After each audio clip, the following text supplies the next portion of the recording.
Welcome everybody to the UNSW Disability Innovation Institute webinar on Hans Asperger and neurodiversity, which will be presented by Amanda Tink. I'm Jackie Leach-Scully. I'm Professor of Bioethics and the Director of the UNSW Disability Innovation Institute. And I'll say a few words about that in just a few moments. But first of all, I'd like to acknowledge the Bedegal people of the Eora Nation, who are the traditional custodians of the land on which the UNSW Kensington campus sits, and the Camaragal people, who are the traditional custodians of the land from which I'm speaking to you now. I'd like to pay my respects to elders past and present and extend that acknowledgement to all Indigenous and Torres Strait Island people with us today. As we share our knowledge, teaching, learning and research practices from our universities, we also pay respect to the knowledge embedded within Aboriginal custodianship of country. A few housekeeping points. If audience members have any questions during the event, or if you're having any difficulty and can't use the Q&A function, then please email us at diiu@unsw.edu.au. Closed captions are being provided by otter.ai and they can also be accessed via Zoom. But Auslan interpretation is also being provided by Sweeney interpreters who are on the screen alongside the speakers. The audience Q&A at the end of Amanda's presentation will be conducted using the Zoom Q&A function, usually at the bottom of your screen if you're on a web browser or mobile device. So please post your questions there and they will be passed on to Amanda during the Q&A session. A couple of words now about the DIIU. The Institute is a world first initiative focusing on disability research, education and knowledge exchange. Its team members take pride in undertaking work that's radically inclusive and crosses disciplinary boundaries. Our approach is to see disability not as a problem to be solved, but as an integral part of the human condition, to be encountered and engaged with rather than feared. In this light, I'm delighted to welcome you to this, which is the second in a series of events under the heading A Path Still Present, Disability, Discrimination and Eugenics from the Nazi Third Reich to COVID-19. The aim of this series of seminars isn't simply to consider these as historical events that appear to us today so shocking, but also so safely set way back in a history that we can confidently say will never happen again.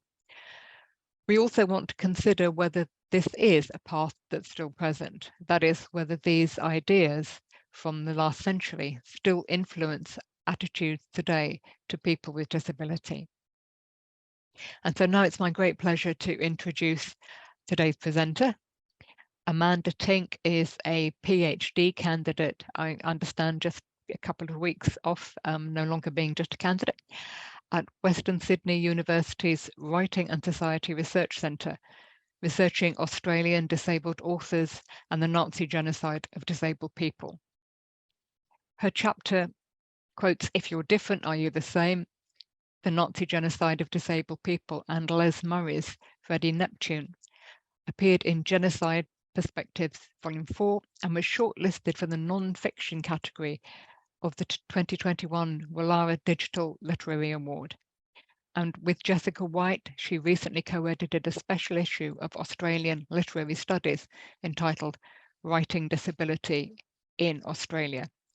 And so with that, I'd like to turn over to you, Amanda. Thank you, Jackie, and thank you everybody for coming along today. I am on the land of the Wali medical clan of the Darug Nation. I want to pay my respects to their elders and to acknowledge that this has always been their land. I also want to acknowledge that in Australia, disability is a white concept and that Aboriginal and Torres Strait Islander people who are classified as impaired experience what the First Peoples Disability Network calls a double disadvantage in having to negotiate prejudices against both groups. My academic interest in the Nazi genocide of disabled people began in disability studies and then continued throughout the last 5 years of my PhD on Australian poet Les Murray. Murray was autistic, and my thesis explored how being autistic influenced his writing. One of the reasons that I chose him as my PhD topic was that, like me, he felt the pull of the erased history of our people and culture, and felt the precariousness of being a member of a group that was targeted for segregation, sterilisation, and death. This was particularly acute for Murray, who was born in Australia in October 1938. And may well have felt that it was only geography that saved him, because in the same month and year in Austria, child paediatrician Hans Asperger presented his lecture titled "The Mentally Abnormal Child," in which he defined the medical diagnosis that we now know as autism and condemned autistic people to death. My paper today is about the ongoing factors that made this possible in Nazi-occupied territory and that still persist in Australia today. There's much more to communicate about this topic than I can possibly get across in half an hour. So today I'll cover 3 of those factors, which are interwoven throughout my paper. They are belief in medical model of disability rather than the social model of disability, the belief that the Nazis' methods finished in 1945, and the belief that the average Australian now is better than the average German then. I want to warn everybody that this presentation includes horrific details of society's treatment of disabled people, so please prioritise taking good care of yourself. If you decide that you need to take a break or leave, that's totally fine. If you want to know what I say today, but you decide it would be easier to read it rather than listen to it, then please get in touch with me. You can easily find me on Twitter, and I will send the text of my presentation to you. Taking care of yourself during this topic and this series is particularly important for disabled people. Non-disabled people have the option of treating this as just another interesting theoretical discussion. But for us, this is about our lives, our ancestors being murdered, and our culture being desecrated. I first want to briefly explain the medical and social models of disability. To do this, I need to take us to 1972 England, where a collective of disabled people called the Union of the Physically Impaired Against Segregation was initially convened by Judy and Paul Hunt and Vic and Elizabeth Finkelstein. Before taking action, however, they facilitated discussions of their ideas among disabled people, including those who were institutionalised, using confidential circulars that were mailed from one person to another. Over 18 months, they developed their guiding philosophy, which is called the Fundamental Principles of Disability. In this document, they reclaimed the story of disability, discarding the individual tragedy narrative now known as the medical model and establishing the social relationship narrative now known as the social model. Instead of continuing with the medical model use of the word disability in connection with their bodies, they chose the term impairment to refer to medical conditions such as paraplegia, epilepsy, etc. They understood that the only difference between a characteristic that is designated as an impairment and a characteristic that is not designated as an impairment is in the meaning that each has been attributed within society at that time. For example, if I'm asked what my impairments are today, I might choose to disclose blindness and autism. I do not, however, consider adding left-handedness because Western society no longer defines it as an impairment.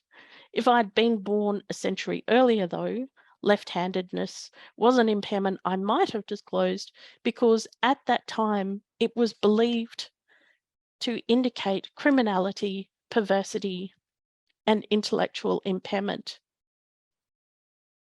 The biology of left-handed people has not changed, but society's attitudes towards us have.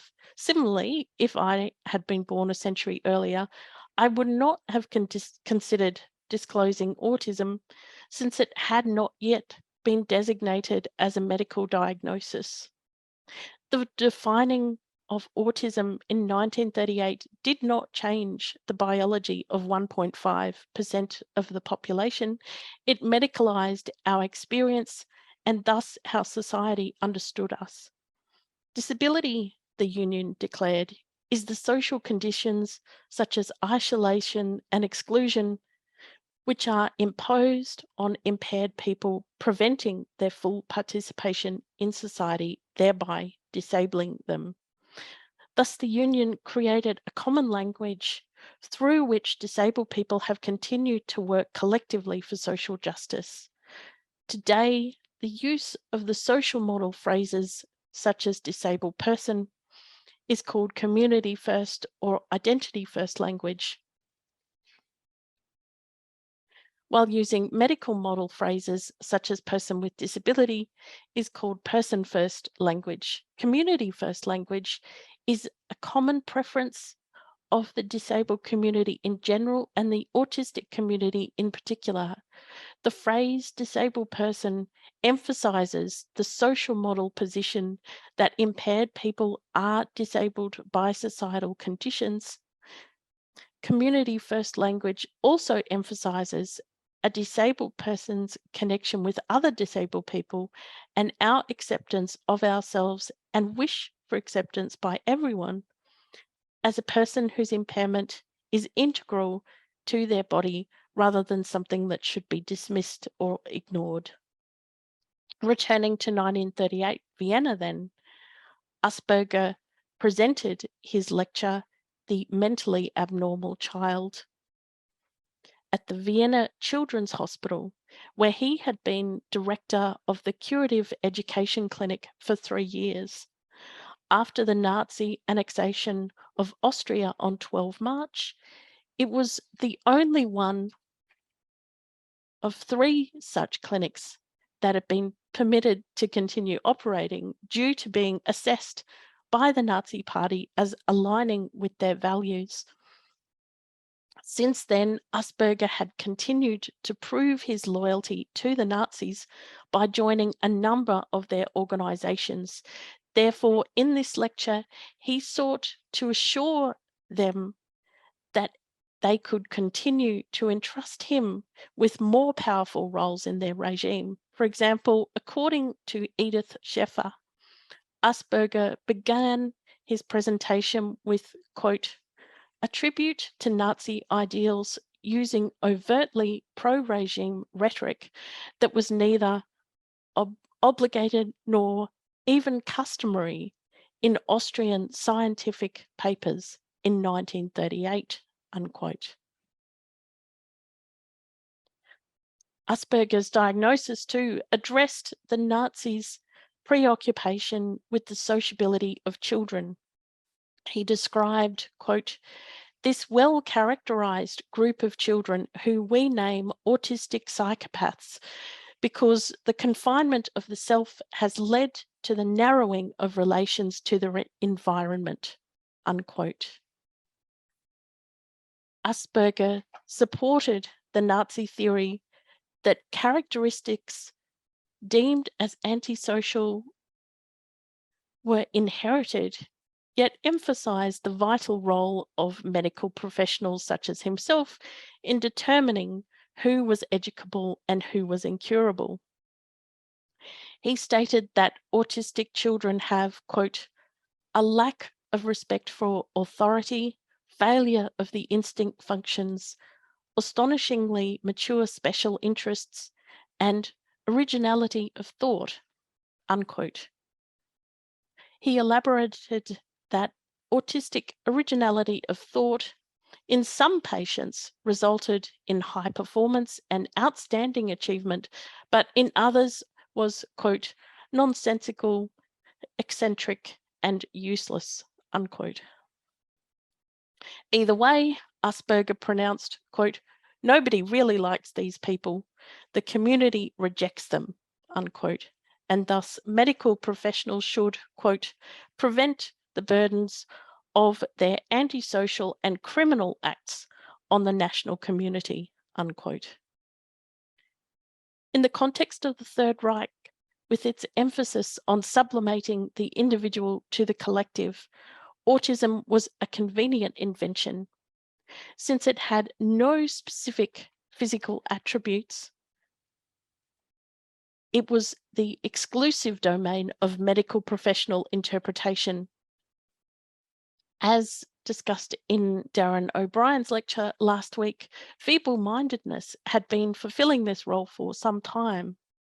However, it had a flaw. It enveloped anyone who could be classified as intellectually impaired, but sometimes a patient displayed undeniable indications of what medical professionals classified as intelligence.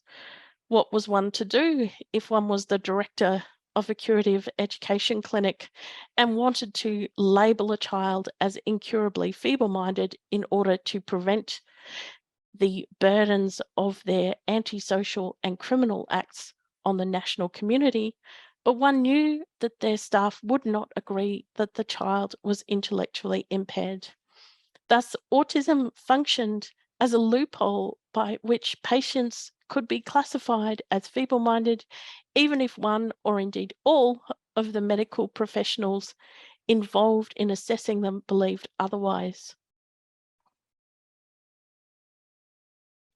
Burden and prevention were, of course, eugenic keywords throughout the world at that time, but as discussed in last week's symposium, the instigation of Germany's version of these words was attributed to Binding and Hock's 1920 book, Authorization for the Destruction of Life Unworthy of Life. Recognizing the utility of making people with terminal cancer the thin end of their euthanasia wedge, Binding and Hock briefly discussed them before asserting that all institutionalized disabled people were, quote, useless eaters, human ballast, and empty human shells, unquote. The attitudes of doctors towards disabled people are similar today. A 2021 survey by Lisa Izzoni and colleagues of practicing physicians found that 82.4% of them believe that people with significant impairments have a worse quality of life than non-disabled people. And only 40.7% of the doctors surveyed were very confident about their ability to provide the same quality of care to disabled patients that they provide to non-disabled patients. Returning to Binding and Hock, they also asserted that disabled people did not deserve food, medical care, or other national resources because they contributed nothing to society. They claimed that ending the life of a disabled person was an act of compassion for the person, which would benefit the society as a whole because their bodies could be used for medical research and because they would no longer be a drain on the government's resources. You can hear echoes of this claim today when hardly a mention of the National Disability Insurance Scheme goes by without being closely followed by its $30 billion price tag. The implication is that this money is lining the pockets of disabled people, when in fact now, just as in Nazi times, a significant portion of it pays the wages of non-disabled people. Furthermore, it was found that in the 2020-21 financial year alone, the NDIS contributed more than $52 billion to the Australian economy. This raises the question of research on disabled people's contribution to the German economy in Binding and Hock's time. These discussions, their discussions of disabled people, might suggest that the majority of them lived in institutions and would remain there until they died. But Carol Paul's research found that this was not the case. Quote, infirm in the German Reich, according to the survey of 1925-26, unquote, found that most physically and sensorially impaired people lived in the community, as did a third of, quote, mentally infirm, unquote, people. Furthermore, similar to the Union, German disabled people argued that they, rather than medical professionals, were the experts in their own lives. One example is Irma Dresner. She was a Jewish and disabled woman who worked as a teacher at the Philanthropin, an elementary Jewish school in Frankfurt. In April 1933, she published an article, quote, on physical handicap and emotional development, unquote, in which she criticised medical and educational professionals for not seeking input into their theories of disabled people from disabled people themselves. Of particular concern to her was their theory that impaired people have a, quote, cripple soul, unquote, and thus displayed oversensitivity, irritability, resentfulness, vengefulness, envy, distrust, rigidity, arrogance, self-centeredness, and delusions of grandeur.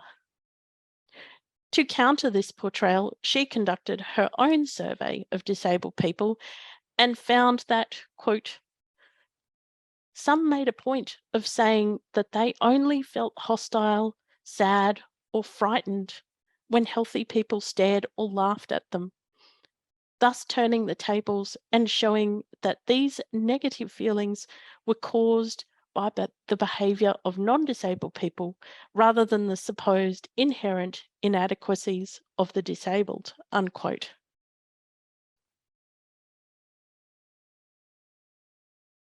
Her findings are similar to the evidence provided by disabled people at last week's public hearing of the Disability Royal Commission. The ABC article summarizes this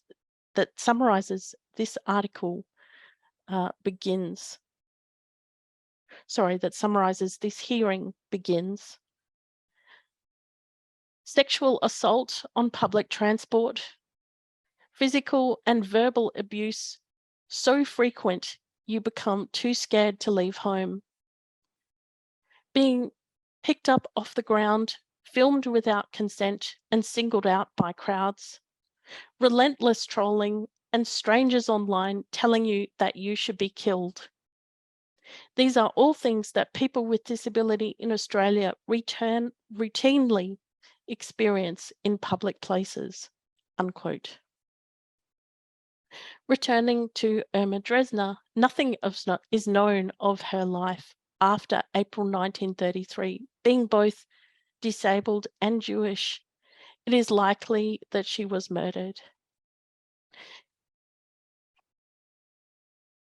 It's sobering to reflect that had German disabled people not been targeted by the Nazis, they might have invented a social model of disability decades earlier than the Union. One of Hitler's first acts when he came to power was to introduce legislation mandating the compulsory sterilisation of people who were labelled as congenitally impaired. Then disabled people were not permitted to attend school beyond elementary level. Then they were denied access to welfare payments, forbidden to obtain marriage licenses, and if any pregnant woman or the father of an unborn child were labelled as disabled, then the child was aborted. If the relentless government campaigns on the worthlessness of disabled people and public tours through institutions that depicted disabled people as helpless were not enough, then the fact that disabled people were prevented from contributing to society became convincing evidence that they really were a waste of resources. In May 1939, the Nazi regime began formulating their plan for the euthanasia of disabled people. This was the T4 program, which murdered at least 300,000 disabled adults. One of them, who might have been autistic, was Heysel Rhine, whose book was discovered some years after he was murdered in 1940. The book was a collection of playful short stories that Susan Nittell describes as follows, quote, "Almost all of his jests are based on the discrepancy between his own and other people's use of language. He insists on taking common figures of speech literally, which results in misunderstandings and comic situations. By ridiculing their misleading and dishonest use of language, Rhine exposes the seemingly decent and reputable villagers as hypocrites." As soon as the Nazis took control of Germany, Rhine recognised the threat that they posed to disabled people. This motivated him to begin writing in the hope of being remembered. As he explained, quote, "Since I might not be around much longer, I'm writing down what I know. This is my legacy to the village. Maybe later people will remember me more fondly. If there had been more jokers like me and fewer goose steppers and soldiers, a lot of things wouldn't have turned out so badly." Unquote.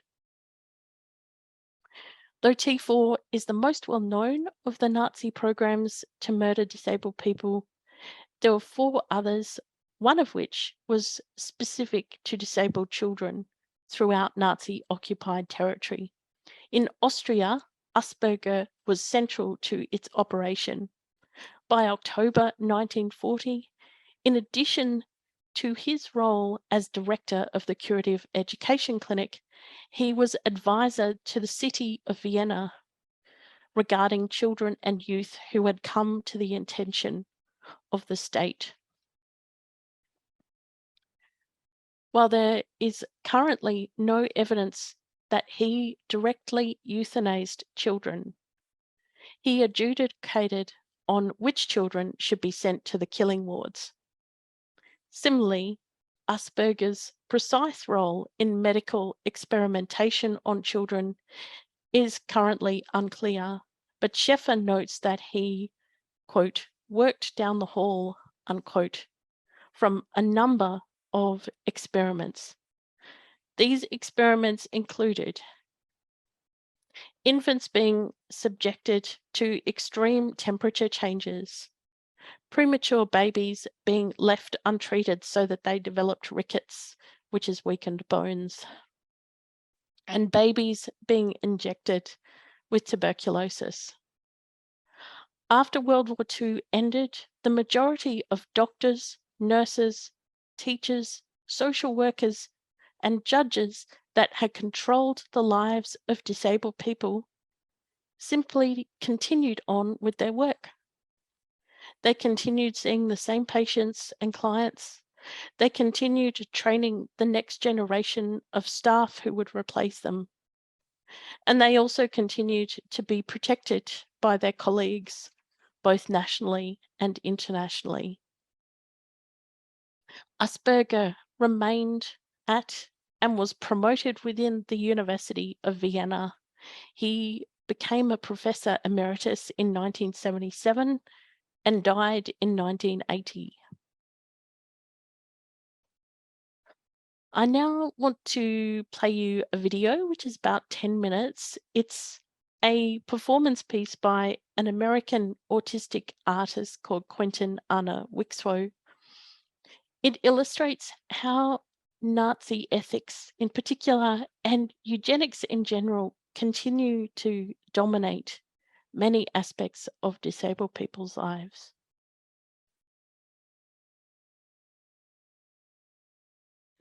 So invoke in your mind's eye a gathering of people in a city square, laughing, talking, working, watching, enjoying a rich and full life.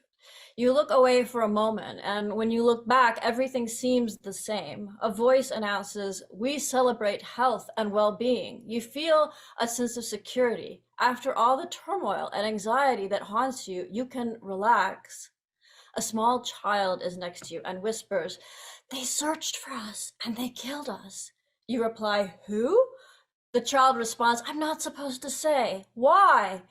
"They said we were unworthy of life." "When?" "In that moment when you look away, they took us." "How?" "It's a secret. I'm not supposed to tell anyone about our lives. No one has even noticed that we're gone." "Why? Who? How? When?" The child disappears, leaves behind a scent, an echo, faint reminders of its presence that you cannot fully forget. And today we are here with that child. Kyle? The text on screen now says Klitzeklein Urn / Tiny Urn, an autobiographical project in performance, photography, and literature on the murder of the infant Gerhard Herbert Kretschmar in the Actian T4 Bavarian section. Today we are here with that child and all the human beings for whom it speaks. We are sitting in our chairs, and incumbent on us is to listen to the questions and the answers and examine our role today. Let's look for the secret. Let's tell the secrets, our own. In 1680, my ancestors arrived from Scotland into the British colonies of America in Charleston, South Carolina. A large, well-connected clan who established plantations, purchase human beings to imprison for slave labor, and dwell in large and beautiful mansions, and later, when our blood is mixed, also in the rough slave quarter huts of prisoners. Year after year, men from my family rape these prisoners. Children are born who are less than human. It's 1973. I am born. I am one of these children. All witnesses claim vicariousness. The secrecy brings my ancestors money, shame, land, erotic pleasure, profit. The witnesses were vicarious for 4 centuries and counting. In 1910, great-grandfather Lafayette is born mixed race with 1 leg, syphilis, and epilepsy. Kyle? This text reads 4 Strategies for Filing, an autobiographical project on the taxonomy of Jewish body specimens and performance, poems, and photographs from my work in the archives of the Vienna T4 Body Parts Archive, Secret Concealed Existence. Lafayette is born mixed race with 1 leg, syphilis, and epilepsy, and in 1962 he is taken to the Virginia Center for the Epileptic and Feeble-Minded, selected for a treatment he is not intended to survive. He dies with vicarious witnesses holding his hand, signing the death card, shaking the hand of the doctors. He is in a mass grave at the institution. In 1980, my family story is whispered to me as a child. I am committed to secrecy. Yet as I grow up as a human rights worker in the American South, as I learn, I have extensive physical and neurological disabilities. I have autism. I learned this process of sorting out disabled, queer, and mixed race people is called a mountain sweep, selecting anyone less than human, collecting them, and taking them someplace secret from which they will never return. My family secret is the secret of every family, perpetrator, and prey that I have ever met. In 1986, there's talk about removing my uterus, ovaries, and any diseased parts of me that might one day bear children. I am 16. I have never had consensual sex, and they tell me they plan to remove my organs so that I cannot pass on my genes. Although, they say, it is unlikely that I'm healthy enough or desirable enough to have children anyway. I hitchhike to Memphis, where I take a train to New Orleans and disappear. The memory of their threat is now a secret. A woman who cannot have children, a useless eater. In 1998, I visit my Swiss boyfriend, directing the particle collider of CERN. He shows me the tunnels, and in them we have sex. The condom breaks. He seems undisturbed. He invites me to a lunch later with friends. The lunch is an appointment with a Swiss-German gynecologist. She explains to me in German that it is impossible for someone of his career promise to have the burden of a disabled child. Kyle? 6 Nights in Ignaz Gunther House, an autobiographical commission regarding fetishization, eroticization, and othering of the Jewish disabled body in historical and contemporary German society. He explains to me in Italian that fathering a half-Jewish child would forfeit his own inheritance. Even though he thinks I'm sexy, nobody knows whether or not I am pregnant, but I am ordered to have an abortion. A diploma on the gynecologist wall bears her name. She graduated from the Charité Hospital in Berlin. I began my official work on Action T4 through the German government in 2000 after conducting an extensive interview with one of the surviving Mengele twins. I learned that my family story intersects with her family story, and secrets, and fear, and shame, and rebellion. In 2003, I find the name of the doctor who had issued the order for the murder of my great-grandfather. I learn he studied in Germany with Action T4 doctors before there was a T4. On an ancestry site, I track down the doctor's descendants. One is a psychologist in San Francisco, and I call, and he is taking new patients. And for 2 years, I pay him for treatment surrounding the still secret abuses and atrocities I have survived. He's a sympathetic man. He learns my family history and realizes his father murdered my great-grandfather. He guards his secret. He guards his father's secret. I never tell him I know, and that I will eventually tell everyone that I hunted him down to witness him, not vicariously. In 2004, at one desperate hour of suffering, he forcibly institutionalizes me. The panel of doctors discusses at length the value of a chemical lobotomy. I have filed a medical protective order. I am not lobotomized. In 2005, I received a letter from the Harvard Brain Bank telling me that the psychiatrist in San Francisco had identified my brain as aberrant and submitted it to Harvard for posthumous study. This is more or less a form letter. Kyle? This slide reads, "CARRIE Buried Beneath Catalpa Leaves, an autobiographical project in photographs and poems documenting my encounters and arrests while investigating the Action T4 killing programs in Virginia." The letter from the Harvard Brain Bank is more or less a form letter with a space for my signature that would permit the removal of my brain post-mortem and its cataloging. I do not sign my name. I began in 2006 research on my therapist's family to see where in Germany they had studied. It was at a major institution in Berlin, Charité Hospital. I researched the names of the instructors. They train students in neurology, psychiatry, gynecology. They lecture and recruit widely for the Nazi Party and for medicine, especially in the United States.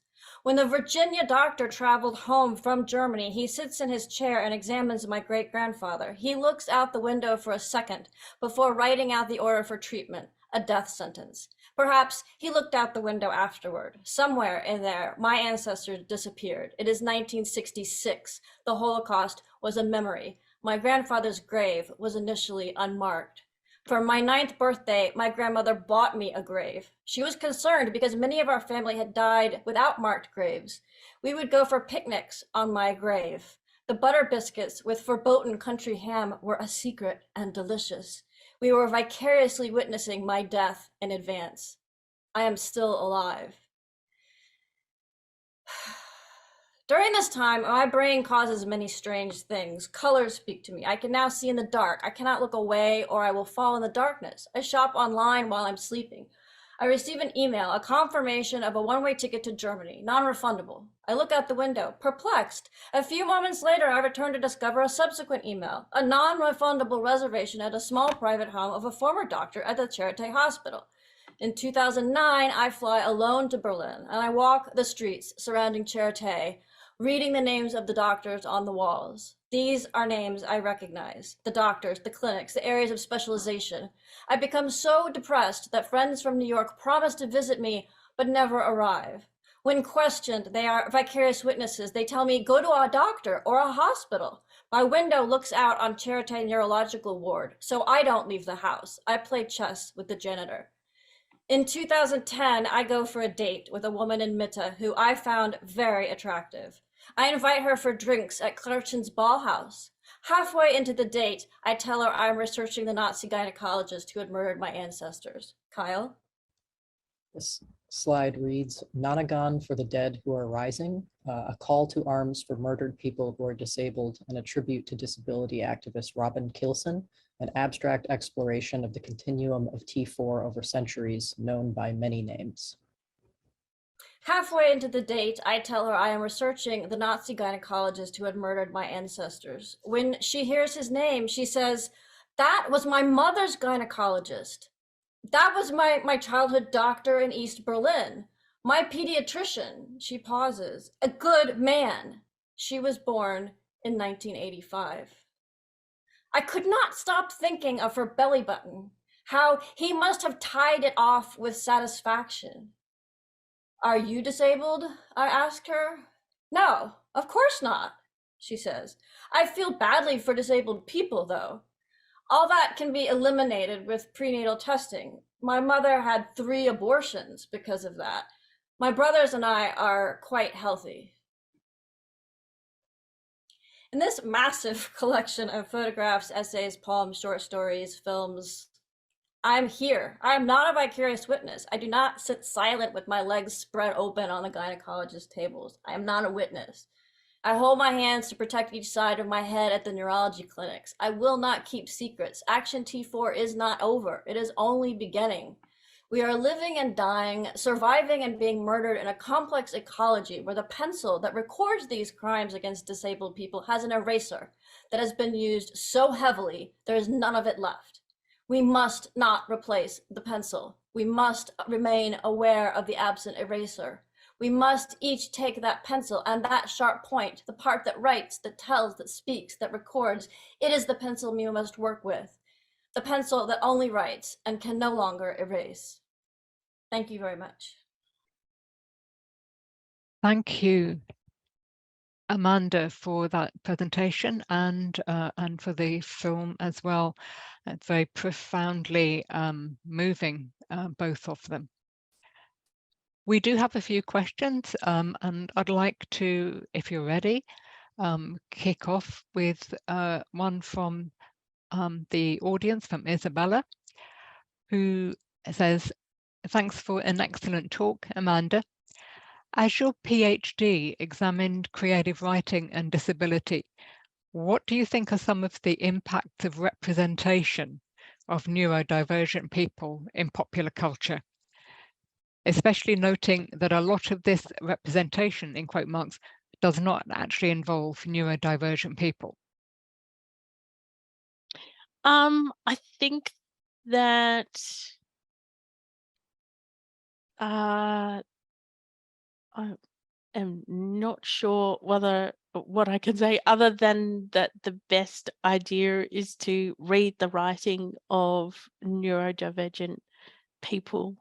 I think the representations vary so much by people who aren't neurodivergent. I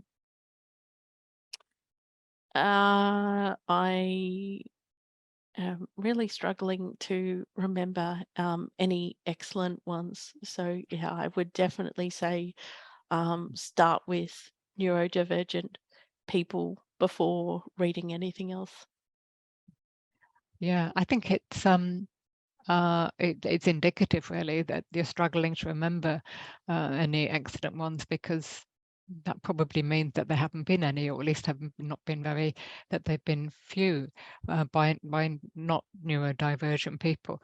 And I certainly can remember over the years seeing the change in representations by non-neurodivergent people of, say, autism, the change from a very clinical and medical focus through to a kind of excitement in some ways about the supposed great powers and special abilities that neurodivergent people have, both of which seem as unrealistic as each other.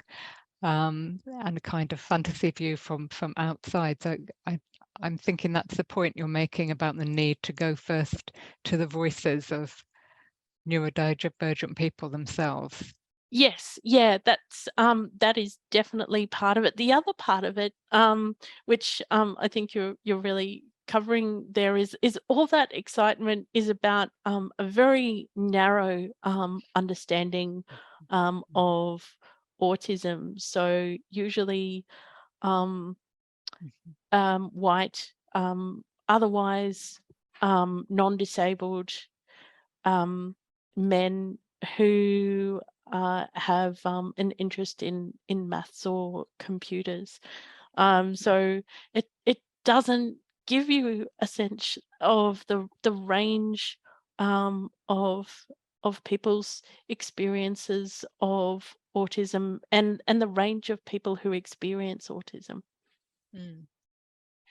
And can possibly say the same for many other kinds of disability and impairment as well. Yeah. I've got another question here, which is that very early on in your talk, you were describing Hans Asperger kind of looking at the children in front of him and saying, and you said something like, you know, they didn't fit with, the abilities and so on that they were supposed to have. So it's an interesting point, isn't it, about actually going against the empirical evidence because of the way that of knowing how things are supposed to be. I suppose it's kind of ideology. Is that something you've seen a lot in this history? Yeah, because Asperger's point was that these are not people who are going to fit into Nazi society. You know, they tend to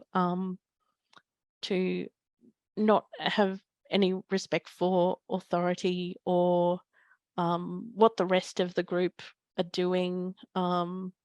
You know, he thought of them as in their own little world, and they might have a few interesting things to say, but ultimately most of it doesn't amount to much, and it's certainly not in line with Nazi values. Okay. And because it wasn't in line with those values, it was ignored and pushed to one side. Yeah, if you were lucky, and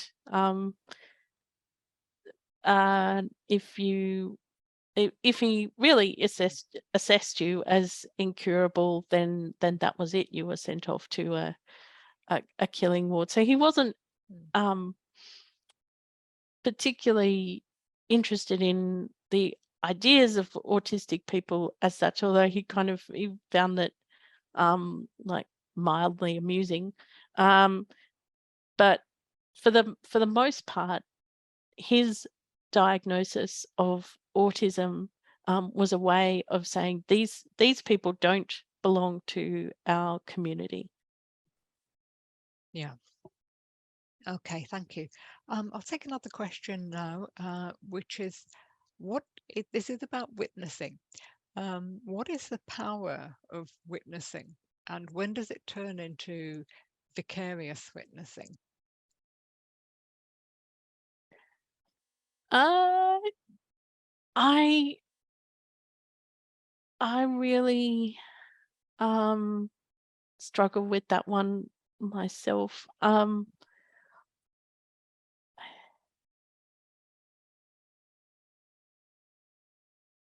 Because you don't want to kind of dismiss the practice of witnessing altogether, in the sense that it's important, let's say, if when disabled people are killed, for example, it's important to have other people around who knew what happened and can say what happened.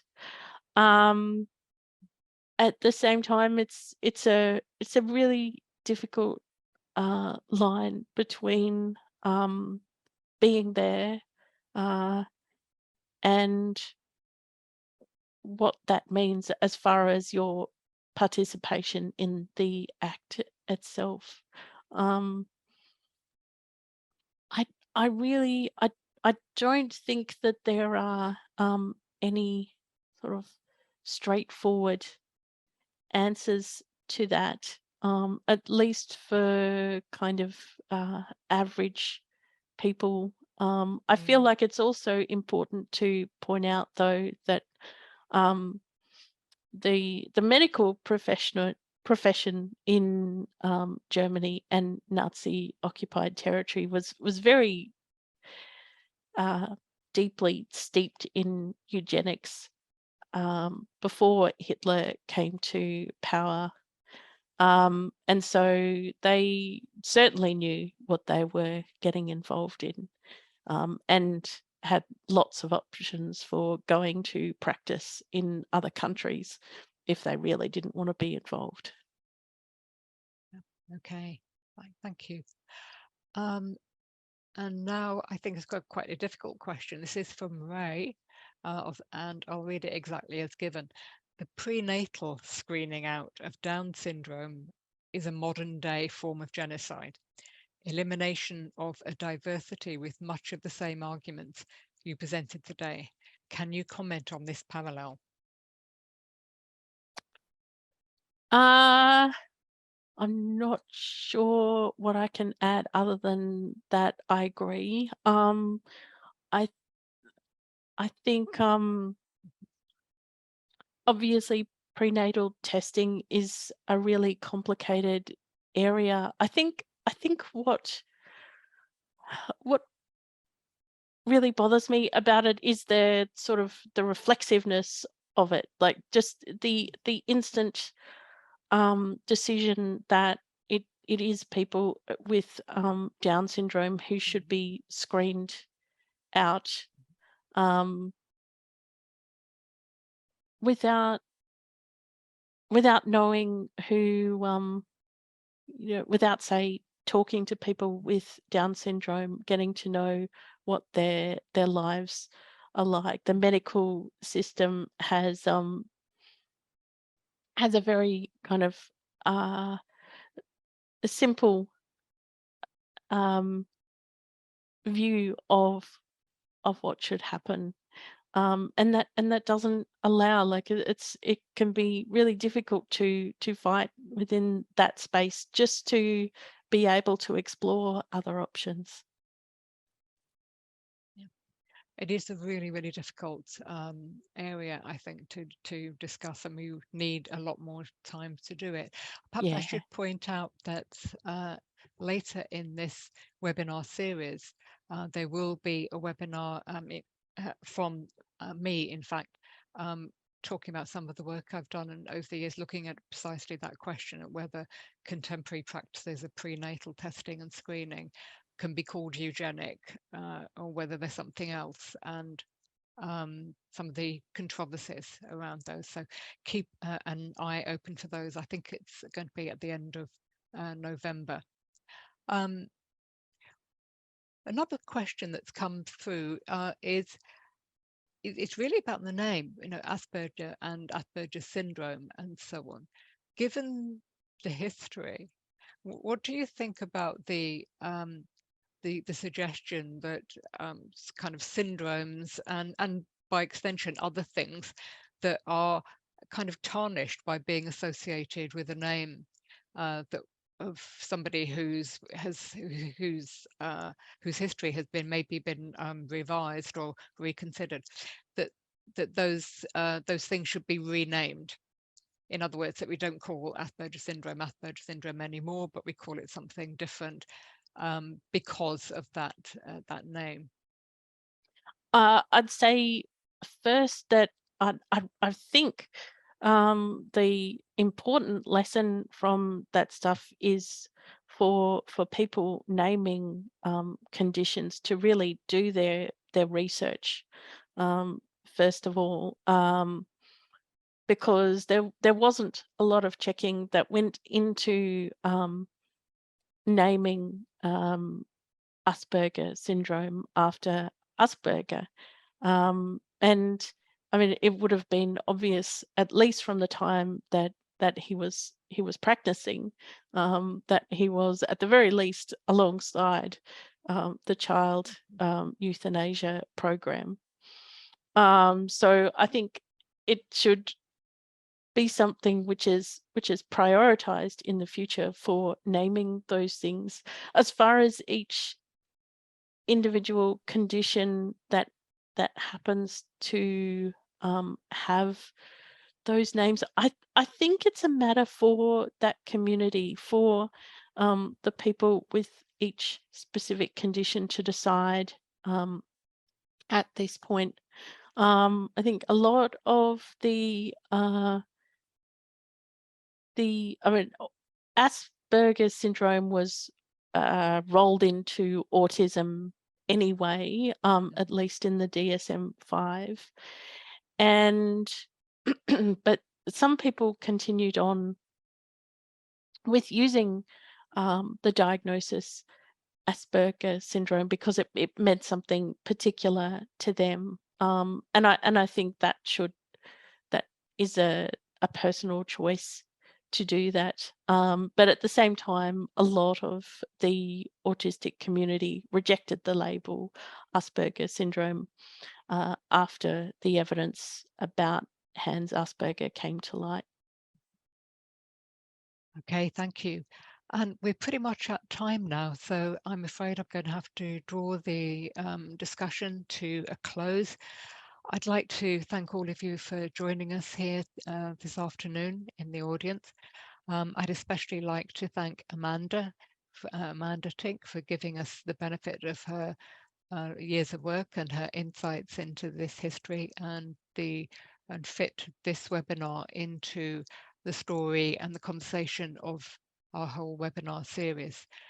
Please look out for announcements about the dates and times of the rest of the series, where we will be covering topics such as the memorialization of people with disability in after the Second World War.